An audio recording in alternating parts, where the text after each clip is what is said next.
क्या है तेरी माया, शायद देव अपना कार्य करने लगे हैं। तो बाजू की ध्वनि और मंगल गान सुनाई पड़ने लगे हैं। जयकार के शब्दों से आकाश गूंज उठा है। ये दृश्य मुझे अपनी आंखों से देखना है। तुम्हें यह सब देखने की आज्ञा नहीं है। आदिनाथ भगवान की प्रतिमा को मैंने गाड़ी में विराजमान कर दिया है। गाड़ी को आगे बढ़ाओ, लेकिन मुड़कर नहीं देखना।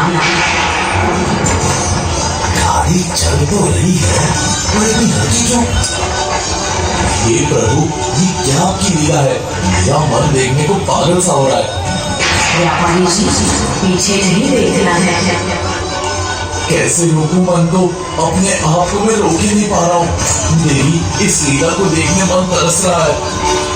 व्यापारी जी, सिर्फ पीछे की ओर ना घूम जाए। हे प्रभु, क्या अजीब है तेरी लीला। जो भी विचार हुआ त्यों ही सिर अपने आप पीछे की ओर घूम गया। अरे ये गाड़ी तो आगे ही नहीं बढ़ रही। मेरा सिर घूमते ही गाड़ी क्यों रुक गई? क्या मूर्ति, ये